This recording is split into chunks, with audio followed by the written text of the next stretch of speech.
राज्य के लिए क्या कहना है, पूरी पृथ्वी उनके राज में है। अब आगे परीक्षित जी एक दिन अपने राज्य में भ्रमण करने के लिए निकले तो वहां क्या देखा कि एक बैल था जिसके 3 चरण टूट गए थे, केवल एक चरण में टिका था। एक काला पुरुष डंडा लिए उसको मार रहा था, पीड़ा दे रहा था। परीक्षित जी ने कहा, कौन हो तुम? उस काले पुरुष ने हाथ जोड़ते हुए परीक्षित जी के प्रभाव को जानते हुए उन्होंने कहा, राजन मैं कलयुग हूँ और ये बैल का जो रूप बनाए है ये धर्म है।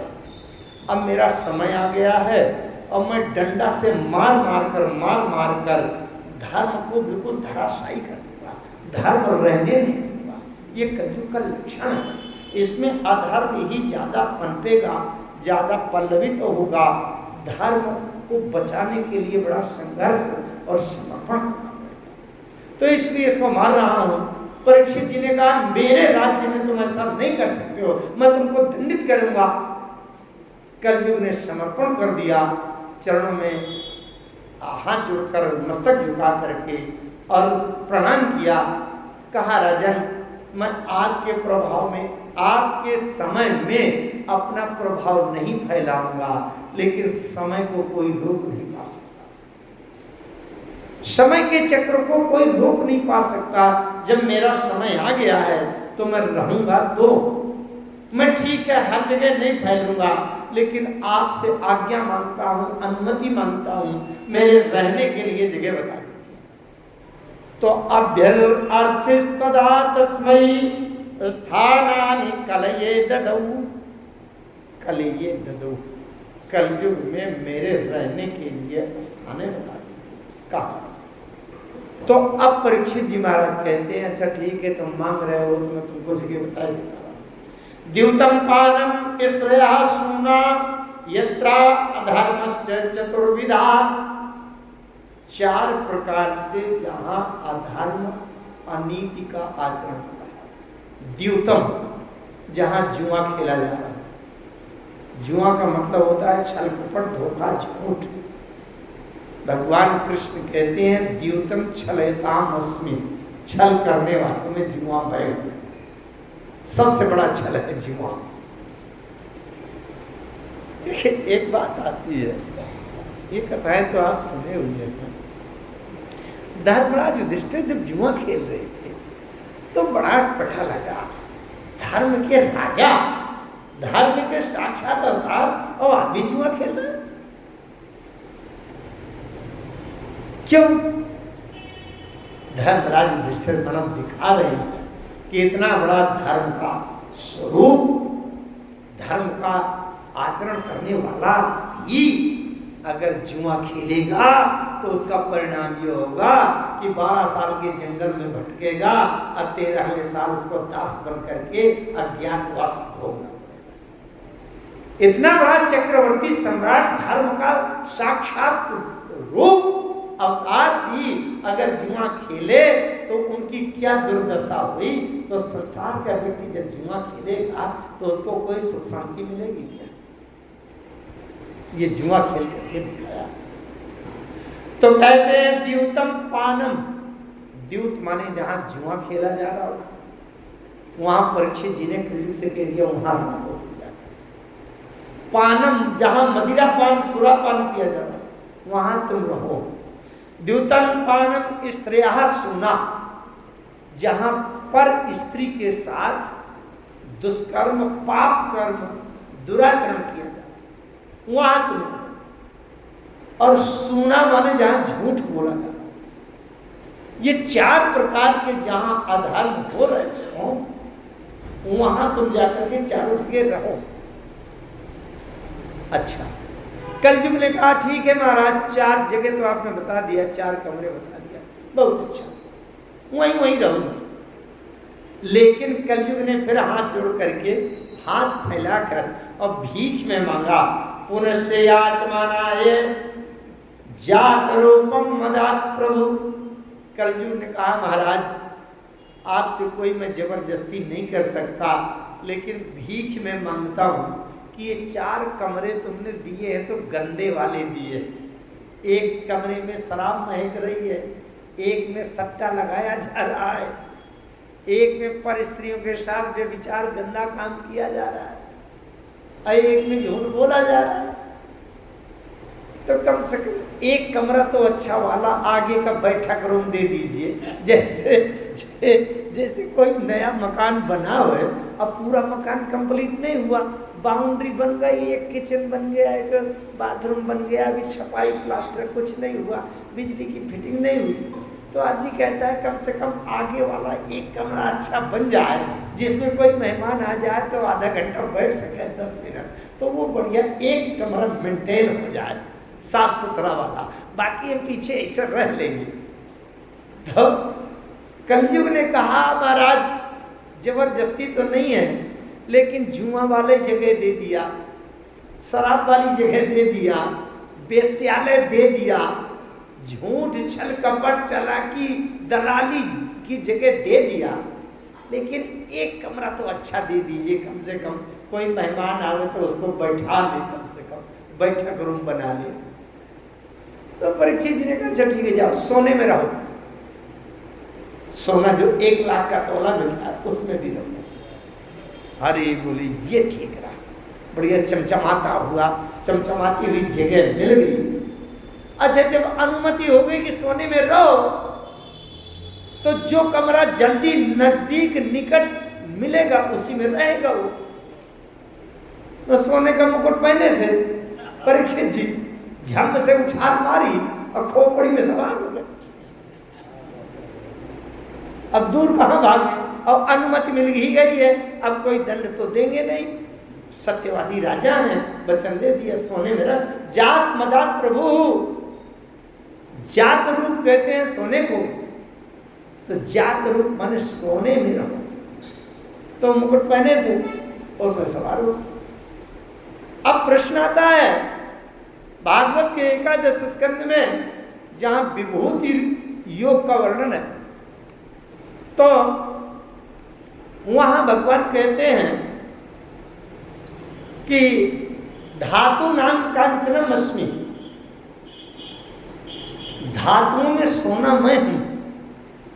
तो सोना तो भगवान का रूप है, सोने में कलयुग कहां से बैठ गए?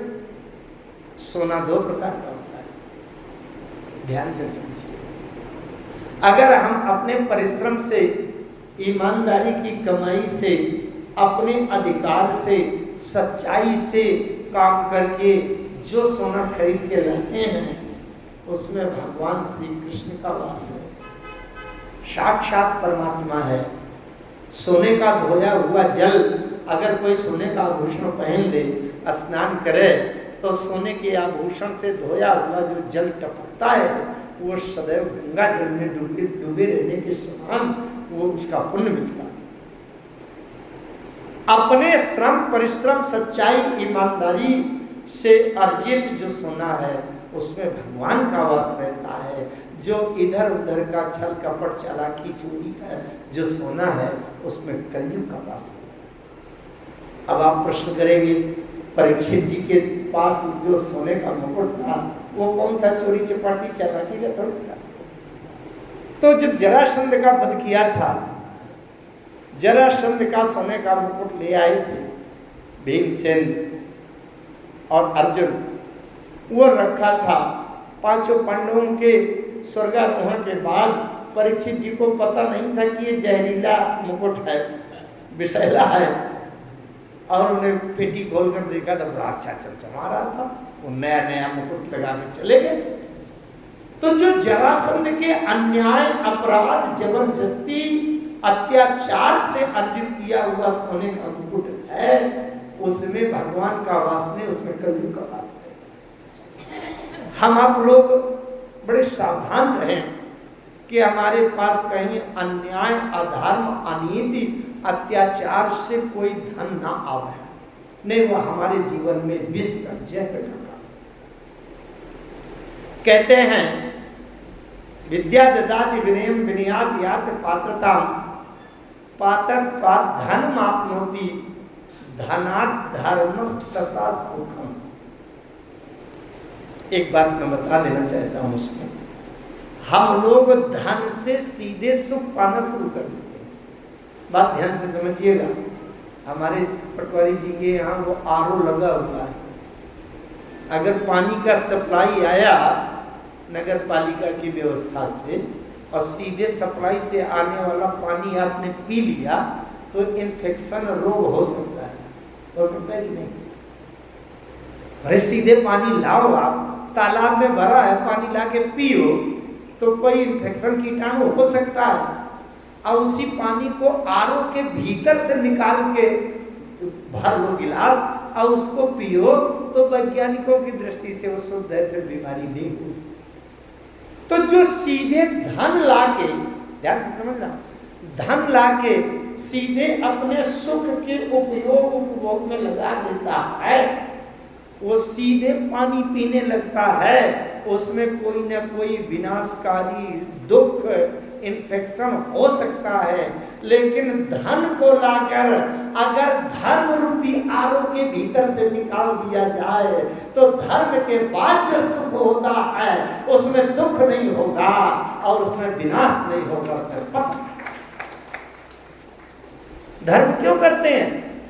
धन को शुद्ध करने के लिए धर्म। तो धन ला करके धर्म में लगा हुआ है। अच्छा, धन क्यों लाते हैं? सुख पाने के लिए ना। तो धनात् धर्मस् ततः सुखम, धन से धर्म करो और फिर धर्म से सुख अपने आप मिलेगा। जो रुपया पैसा से आपको दवा कराना है, इलाज कराना है 5 लाख का, तो धन से अगर धर्म कर दोगे तो रोग नहीं होगा, 5 लाख की दवाई नहीं करानी पड़ेगी, सुख मिल गया कि नहीं? तो इस प्रकार से वो कलयुग सवार हो गया। जब कलयुग सवार हो गया तो कहते हैं कदा धर्मद्यम्य विचरण मृग्यापने मृगानंगता शांता क्षुदितोस्त्रसितो वृषम। एक बार परीक्षित जी महाराज जंगल में गए, मृग्या करने, शिकार करने गए। उस समय उनको भूख और प्यास लगी तो श्रांता क्षुधित त्रसितो वृषम। श्रांत माने थक गए, क्षुधितो माने भूखे भी हो गए और त्रसितो माने प्यास भी लगी। तो उसके थकान होने के बाद, प्यास लगने के कारण गए तो कहीं जल नहीं मिला। देखा तो एक साधु बैठे थे, एक संत बैठे थे।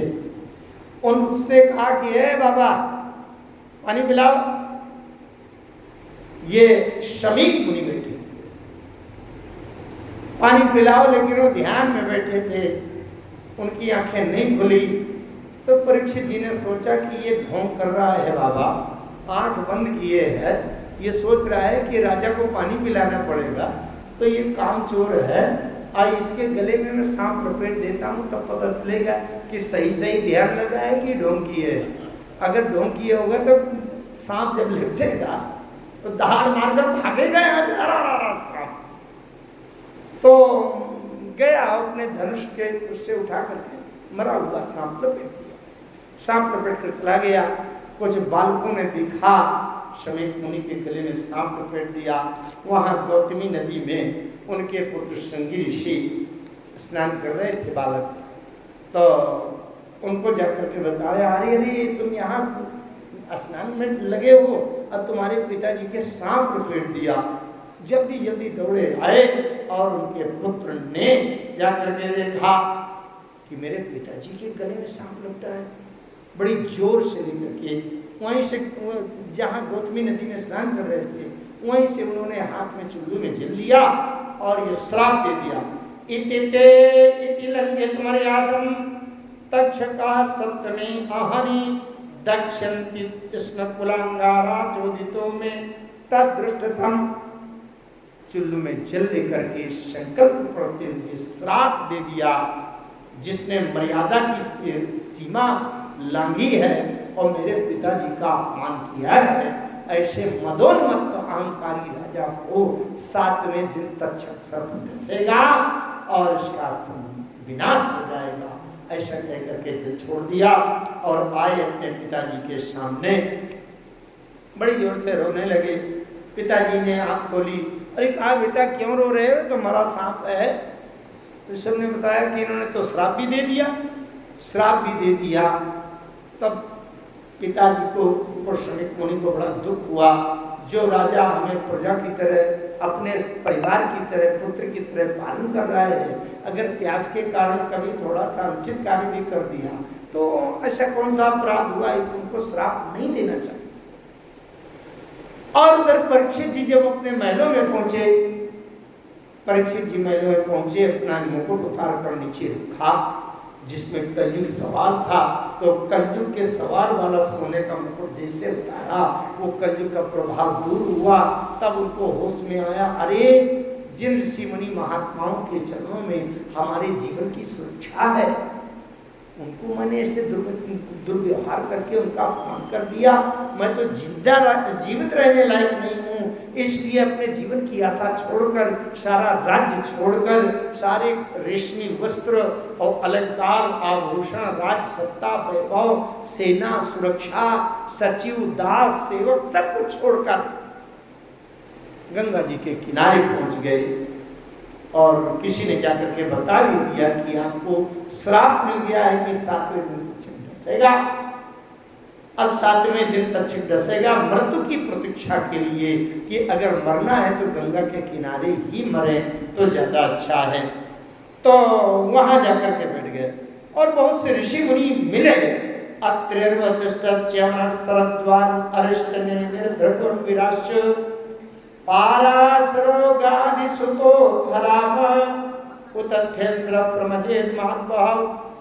ये सभी ऋषि मुनि मिले। इनसे परीक्षित जी ने उपाय पूछा, मुझे 7वें दिन तक डसेगा, मेरे आत्म कल्याण का कोई उपाय नहीं। अच्छा एक बात है, जैसे 7वें दिन तक डसेगा, डस लेता, इतना बाहर ये बात व्यक्त करने की क्या आवश्यकता थी कि 7वें दिन तक डसेगा? हमको आपको सबको भी तो 7वें दिन तक डसेगा, डसेगा कि नहीं? किसी का एक्सीडेंट हो जाएगा तो किसी का हार्ट अटैक होगा, कोई छज्जा से गिरेगा तो किसी को करंट लगेगा। तो ये कौन, किसने बताया कि 7वें दिन तक डसेगा? न बताते, अपने आप डस लेता जब डसना होगा। बहुत ध्यान से समझना। इसलिए उन्होंने प्रकट करके श्राप दिया कि परीक्षित जी को ये होश आ जाए, अरे राजन, पूरी धरती संसार समेटने में लगे हुए हो, ये बताओ कि अपने आत्म कल्याण का प्रयास उपाय किया कि नहीं? ये संसार काम नहीं आएगा। अगर आप अपने घर में जाकर के एक दिन बैठकर पूरे परिवार के बीच में एक दिन एक बात कहना,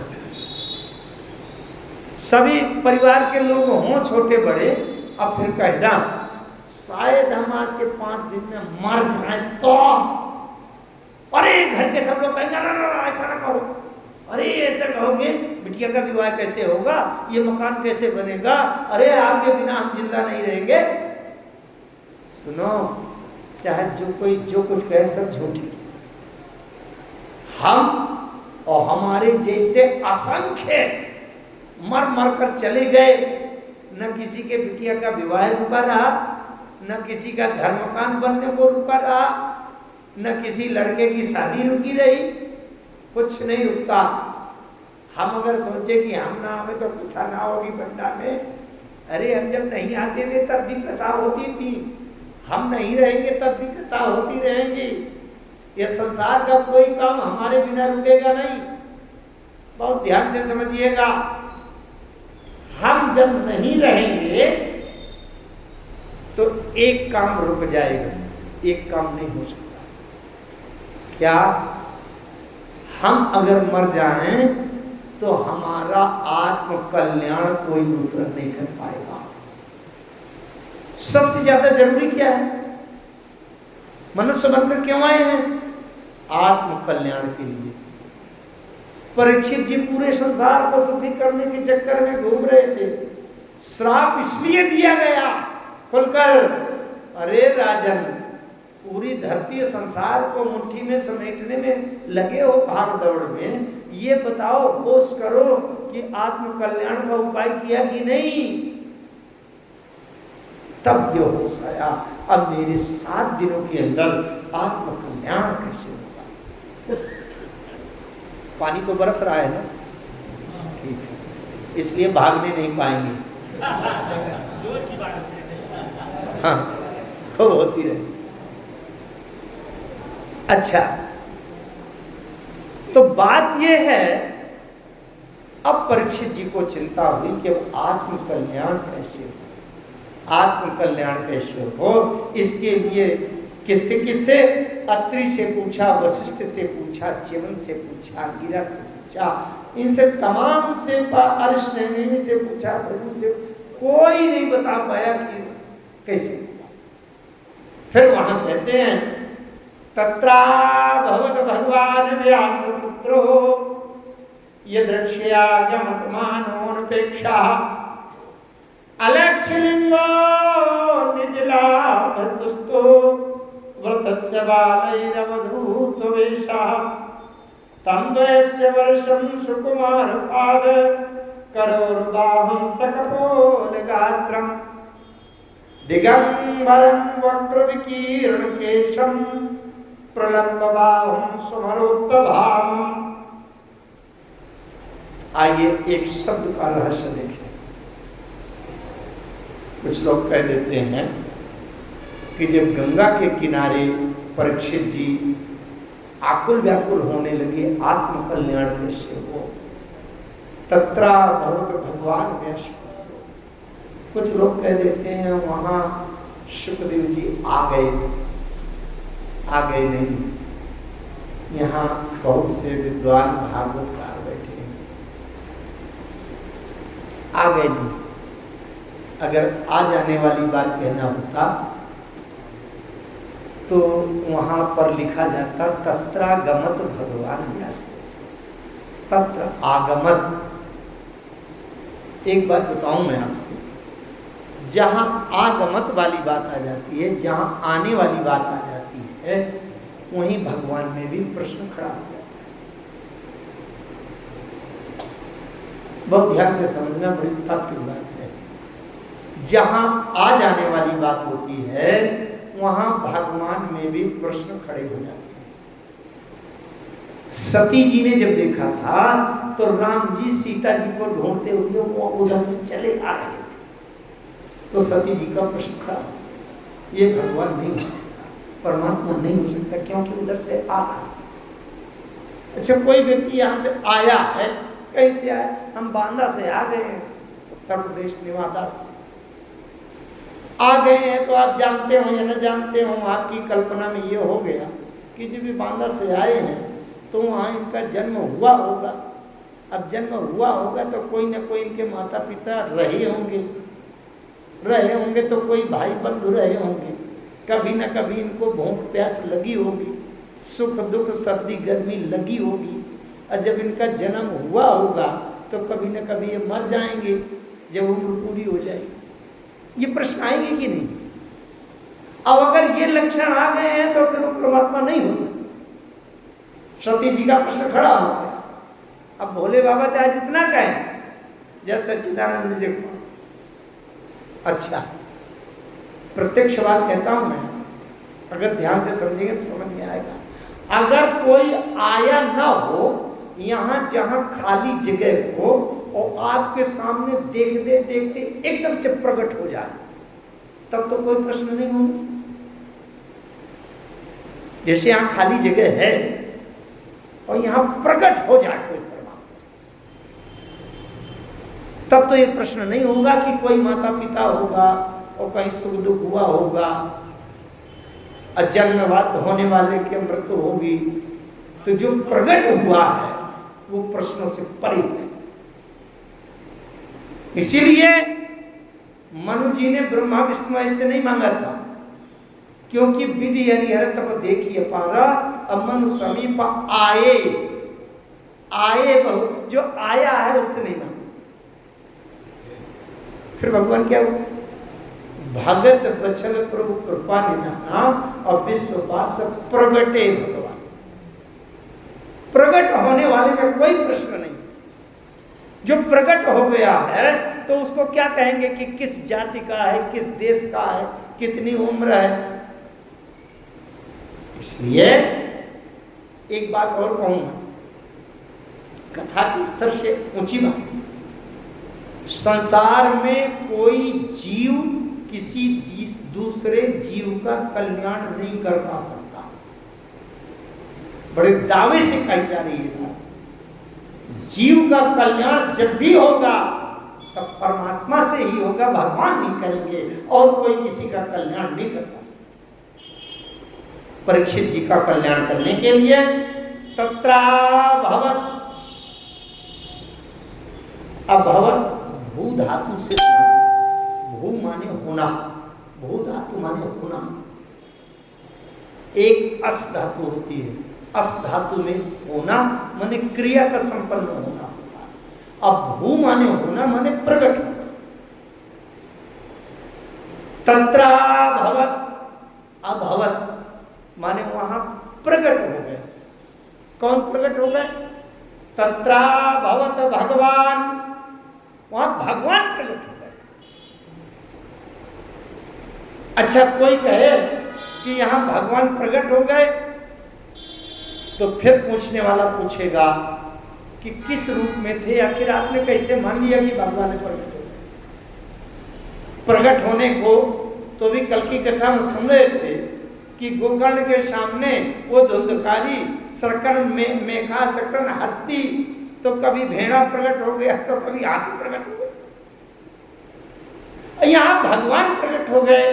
पूछा गया कि आपने ये कैसे माना कि ये भगवान प्रकट हो गए? तो बोले भगवान व्यास पुत्र, व्यास के पुत्र के रूप में, सुखदेव के रूप में प्रकट हो गए। वो साक्षात भगवान है। दूसरा अर्थ किया गया, तत्रा भगवत भगवान व्यास पुत्रो, वेद व्यास भगवान के पुत्र सुखदेव जी प्रकट हो गए। देवी भागवत में लिखा है कि भागवत कथा सुनाने के 10,000 वर्ष पहले सुखदेव मुनि की आयु पूर्ण हो गई थी और संसार से मुक्त हो गए थे। देवी पुराण में लिखा, भागवत कथा सुनाने के 10,000 वर्ष पहले सुखदेव भगवान का शरीर लुप्त हो गया, गायब हो गया, संसार की भाषा में कहें मृत्यु हो चुकी थी। अभी कहां से आए? इसलिए आए नहीं। तत्रा भवत, वहां प्रकट हो गए भगवान व्यास के पुत्र। तो वो कैसे थे? अलक्षलिंगो निज लाभ तुष्टो, जो लिंग को नहीं देखते, कौन पुरुष है कौन स्त्री है, ये ज्ञान नहीं है। निज लाभ तुष्टो, संसार की किसी वस्तु पद प्रतिष्ठा के पाने की इच्छा नहीं है। निज लाभ तुष्टो, अपने आत्मज्ञान में सदैव संतुष्ट रहते हैं, ब्रह्म ज्ञानी हैं। तम तो अष्टवर्षम, द्वि माने 2 गुना, अष्टवर्ष 8 साल से 2 गुना उम्र की आयु है। सुकुमार पाद करोड़ बाहु, बड़ी लंबी भुजाएं हैं, विकीर्ण केशा दिगंबरम वक्त विकीर्ण केशा प्रडम्ब बाहु समरोत्तभामा, बड़े लंबे लंबे केस हैं। ये आ गए और जहाँ आए तो परीक्षित जी महाराज ने समर्पण किया। अतः परीक्षामि संसिद्धिं योगिनां परमं गुरुं पुरुषस्य अनुज्ञाकारं म्रियमाणः सर्वथा। एक प्रश्न कर दिया कि म्रियमाणस्य सर्वथा, म्रियमाण जो मरने के निकट हो, जिसको ये समझ में आ रहा हो कि अब मर जाऊंगा, उसको क्या करना चाहिए, उसका कर्तव्य क्या है, ये भगवान बताइए कि मरने की स्थिति में क्या करें कि ये जीवन व्यर्थ ना जाए। तो पुरुष का यथ कार्यम, जो करणीय कर्तव्य हो, उसका मुझे उपदेश दीजिए। श्रुति जी कहते हैं, एवं भाषता पृष्ठ सराज्ञा सुरक्षा गिरा प्रत्यभाषता धर्मज्ञो भगवान बादरायणी। इसके बाद परीक्षित जी महाराज भगवान वेद व्यास जी के द्वारा लिखित श्रीमद् भागवत के आधार पर ब्रह्म ज्ञान, आत्मज्ञान, मृत्यु के भय से मुक्त होने वाली बड़ी परमहंस संहिता की विवेचना करते हैं, भागवत की कथा प्रारंभ करते हैं। आइए, अब समय अपनी सीमा में है, हम 2 बार भगवान की शरणागति का समर्पण करें, तत्पश्चात भागवत भगवान की आरती करेंगे और प्रसाद करके जाएंगे।